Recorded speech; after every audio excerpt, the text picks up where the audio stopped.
लाल किले में भटकती आत्माएं का अनसुलझे रहस्य। गिरजाघर की घड़ी ने जब एक एक करके 12 घंटे बजाए तो पुराने पीपल की सबसे ऊंची पुंगी पर बैठा रात पांखी अपने डैने फड़फड़ाता हुआ थरथराया और पेड़ के कोटे में जा बैठा। कुहासे से ढकी जनवरी की उस सर्द रात की धुंध भी जैसे आहिस्ता आहिस्ता ठिठकी। बूंद बूंद रोशनी बिखेरते जुगनू अहाते में बनी कब्रों की पुश्त पर उड़ने लगे। वो पूरे चांद की रात थी, लेकिन बादलों की स्याही ने पीले निरीह चांद को उस सर्दी में उभरने ही नहीं दिया था। पूर्व दिशा में बहती तेज सर्द हवा के थपेड़ों को अपनी पथरीली दीवार पर झेलता दिल्ली का लाल किला उस रात भी खामोशी, अंधियारे और सन्नाटे में गुम था। उसके बुर्ज और कंगूरे, बारादरियां और मुंडेरे सब मानो गहरी धुंध में डूब गए थे। तभी लाल किले के उस भुप्पर अंधियारे में भीतर बने नौबतखाने के दरवाजे से ऊंचा पूरा एक अंग्रेज दाखिल हुआ। उसके सिर पर फेल्ट हैट था, जिस्म पर भारी ओवरकोट और मुंह में चुरुट। उसके भारी जूतों की आवाज लाल किले की खामोशी को तोड़ रही थी। खट खट खट की आवाज करता हुआ बड़े ही इत्मीनान से वह नौबतखाने के गलियारे में चहलकदमी कर रहा था। उसी वक्त लाल किले के चौकीदार के हाथ की आधी फूटी चिमनी वाली लालटेन रोशनी कम धुआं ज्यादा उगलती नौबतखाने में दाखिल हुई। अपनी कोठरी में लिहाफ में दुबका हुआ था वह बूढ़ा मुलाजिम, लेकिन गलियारे में हो रही चहलकदमी की आवाज ने उसे चौकन्ना कर दिया था और अपनी फूटी चिमनी वाली लालटेन उठाकर वह नौबतखाने में आ गया था। लाल किले के उस प्रशस्त पथरीले कक्ष में कभी शहनाइयां बजा करती थीं और नौबतें जरती थीं, लेकिन अरसे से वह हिस्सा सुनसान पड़ा हुआ था। परंतु शीत की उस सिहरती रात कौन आ गया था उस उपेक्षित वीराने में। बूढ़े चौकीदार अनवर ने लालटेन ऊपर उठाई तो धीमी मलान पीताभा में फिरंगी साहब नजर आए। उस चौकीदार को देखकर वे बोले, किधर जाता है? चौकीदार गोरे हुकाम को बिल्कुल अपने सामने देखकर बूढ़े अनवर की तो मानो घिघई ही बंध गई। वह बोला, गश्त पर हैं हुजूर, गश्त पर। ठीक है, अपना ड्यूटी करो, कहकर गोरे साहब हंसे। फिर अवाक अनवर के देखते ही देखते कुहासे में विलीन हो गए। हाँ, सचमुच ही हवा में घल गए वे साहब। दहशत अजदा अभागा चौकीदार मारे खौफ के नौबतखाने में ही अचेत हो गया। कौन थे गोरे साहब? कोई नहीं जानता। वे महावीर प्रसाद द्विवेदी भी नहीं जानते, जिन्होंने अपनी अब दुर्लभ हो गई पुस्तक अद्भुत आलाप में इस अजूबे का बड़ी ही रहस्यमयता से ब्यौरा दिया है। सरस्वती की यशस्वी संपादक और मूर्धन्य कवि समालोचक आचार्य महावीर प्रसाद द्विवेदी ने सन 1903 में अद्भुत आलाप नामक विचित्र कथाओं से भरे जिस ग्रंथ का सृजन किया था, उसमें लाल किले में भटकने वाली इस फिरंगी अशरीरी काया का भी जिक्र है। लेकिन सिर्फ यही अशरीरी क्यों, उन कुछ और भी रहस्यमय आत्माओं का उल्लेख महावीर प्रसाद द्विवेदी ने किया है, जिनका भेद आज तक कोई जान नहीं पाया। ऐसा कहा जाता है कि महावीर प्रसाद द्विवेदी ने लिखा है कि जिस वीराने में 40 दिन तक चिराग न जले, वहां कुछ ऐसी शक्तियां कब्जा जमा लेती हैं, जिन्हें पिशाच कहा जाता है। देखने वालों का कहना है कि लाल किले के कुछ सुनसान हिस्सों में कभी कभार ऐसी आत्माएं नजर आई हैं। उनकी खासियत है कि वे किसी को परेशान नहीं करती, बशर्ते उनका अपमान न किया जाए। लेकिन यदि उनके साथ बदतमीजी की जाए तो कहा जाता है कि तब अंजाम वही होगा जिसको चौकीदारों के एक समूह ने सन 1908 की एक रात भोगा था। वे सब नामुराद लाल किले के एक कमरे में बैठे बरसात की उस रात मुगल बादशाहों का मजाक उड़ा रहे थे। खासकर उन मुगलों का जिनमें कुछ शारीरिक ऐब था।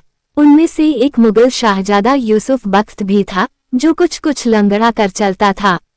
एक नौजवान चौकीदार यूसुफ बख्त का जिक्र करते हुए बोला, क्या बेब चाल थी उसकी, एक पैर यहाँ एक पैर वहाँ। इस पर सारे चौकीदार हंसने लगे। तभी हवा का एक झोंका आया और कमरे में रखी लालटेन की लौ कपकपाने लगी। बिजली भी चमकी, फिर पूरा आसमान तेज गर्जना से भर आया। दूसरा चौकीदार बोला, और अपने वह बहादुर शाह जफर, दाढ़ी कितनी सफेद हो गई थी उनकी, बस थोड़ी सी नील देने की जरूरत भर थी और भी ज्यादा चमकने लगती। वाह, क्या जलवा था उनकी दाढ़ी का। लेकिन उसका वाक्य पूरा होता इससे पहले ही एक बेहद भयानक अट्टहास लाल किले की उस खामोश सुनसान बरसाती रात में उभरा। ऐसा अट्टहास कि सुनने वाले का खून पानी हो जाए मारे दहशत के, और कमरे के बीचों बीच शून्य में से एक शक्ल अवतरित हुई और गुर्राकर बोली, तुम बदतमीजों को किसने यहाँ पर रखा है। लगभग 7 फीट का कद था उस अशरीरी का, बेहद सख्त चेहरा था उसका, तमतमाया हुआ और आंखें जैसे जल रही थीं। वो अशरीरी जिस तरह से आया था उसी तरह से हवा में घुल भी गया था। शायद वो वही पहलवान था जिसे बहादुर शाह जफर ने अपनी खिदमत में रखा था। बतलाया जाता है कि वो पहलवान लाल किले के पिछवाड़े आधी रात को जब तब सूने मैदान में दंड बैठक करता हुआ अपनी मौत के लगभग 250 बरस बाद आज भी अक्सर नजर आ जाता है। लाल किले में फिरंगियों का प्रतिरोध करते समय उसकी गर्दन कैप्टन हडसन ने कलम कर दी थी। लेकिन वो हसीना कौन है जो अब भी लाल किले में तैनात अफसरों के घरों के दरवाजे रात के 2 बजे के बाद खटखटाती है, खासकर बरसात की भीगी रातों में। सन 1954 में कैप्टन कुलदीप कपूर लाल किले में नियुक्त थे। लाल किले में स्थित पुरानी बैरकों और तलघरों के प्रबंधन का जिम्मा था उन पर। बरसात की उस रात तेज हवा दिल्ली के हर दरवाजे को खटखटा रही थी। कैप्टन कुलदीप कपूर के बंद दरवाजे पर भी दस्तक हुई, खट खट खट। कैप्टन कपूर अकेले ही रहते थे, नींद कच्ची थी उनकी। दरवाजे पर हो रही आवाज से उनकी आंख खुल गई। बाहर बरसात का शोर था और हवा का भी। कैप्टन कुलदीप कपूर असमंजस में अपने बिस्तर पर बंद दरवाजे को स्थिर दृष्टि से देखते हुए उत्कर्ण से बैठे रह गए। दरवाजे पर दस्तक दोबारा हुई। इस दफा आवाज भी सुनाई दी, दरवाजा खोलिए, सुन रहे हैं न, खुदा के वास्ते मुझे भीतर आने दीजिए। कुलदीप कपूर चिढ़के। किसी औरत की लरजती हुई आवाज थी, उसमें आरजू भी थी और इसरार भी। पुरस्कार उस पुकार की उपेक्षा कैप्टन कपूर नहीं कर पाए। आनन फानन में वे उठे और दरवाजा खोल दिया। बरसाती हवा का एक तेज झोंका आया और साथ ही बरसात की बौछार भी जो कमरे में बिछे कारपेट को गीला कर गई।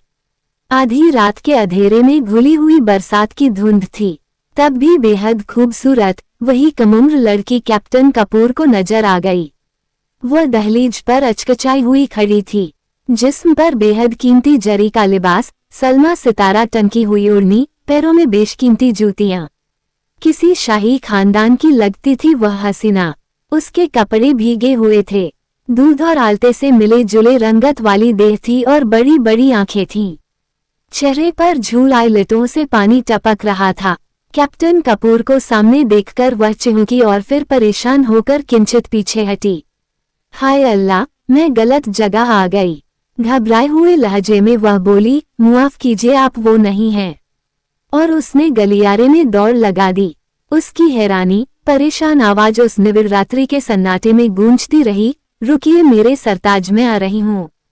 उस रहस्यमयी मुस्लिम स्त्री को देखने वाले कैप्टन कपूर ही अकेले नहीं थे। इससे पहले सन 1892 में कर्नल फोर्साइथ ने भी उसे देखा था। उसके बाद सन 1896 में मेजर रॉबिन्सन ने, और फिर सन 1956 और 1959 की 2 बरसात की भीगी रातों में लाल किले में तैनात 2 संतरियों ने भी। वही बरसात, भीगा बेशकीमती लिबास, चेहरे पर हैरानी, बड़ी बड़ी आंखों में भटकती किसी की तलाश और किले के सन्नाटे में गूंजती आवाज, रुकिए मेरे सरताज, में आ रही हैं, और पत्थरों को खटखटाती उसके कदमों की आहट। कौन है वह हसीना? पिछले 150 बरसों से लाल किले में किसे तलाश कर रही है वह? कोई नहीं जानता, कोई जानेगा भी नहीं। लेकिन क्या बहादुर शाह जफर भी लाल किले के सूने गलियारों में अक्सर चहलकदमी करते हैं?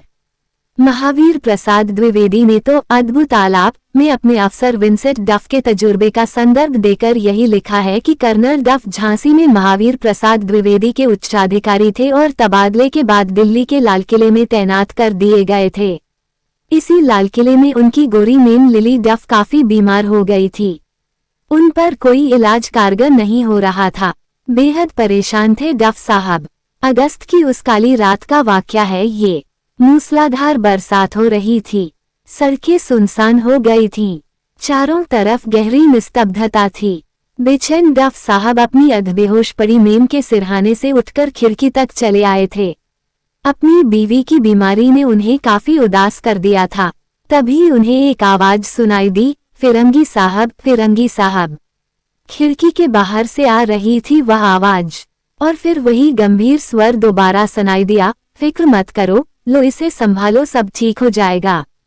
इसे अपनी बेगम की बाह पर पहना देना। डफ साहब चौंके। उन्होंने देखा कि खिड़की के बाहर नीचे जमीन पर एक बूढ़ा मुसलमान खड़ा था। उसकी जरीदार टोपी की कलगी में लगा हीरा बेहद अद्भुत आभा से चमक रहा था। गले में बड़े बड़े मोतियों का हार था। घुटनों तक झूल आई थी उसकी कीमती शेरवानी। बिल्कुल शाही लिबास था उस बूढ़े कुलीन व्यक्ति का। क्या ये बहादुर शाह जफर हैं? कैप्टन डफ ने सोचा। तस्वीरों में देखा तो आखिरी मुगल की याद आ गई थी उन्हें और वे हैरत में थे। तभी खट से आकर उनके पास कुछ गिरा। डफ साहब ने नजरें उठाईं। वे बूढ़े सज्जन गायब थे। डफ साहब ने उस ताबीज को अपनी बीमार बीवी लिली डफ की बांह पर बांध दिया। 2 रोज में ही वे ठीक हो गईं।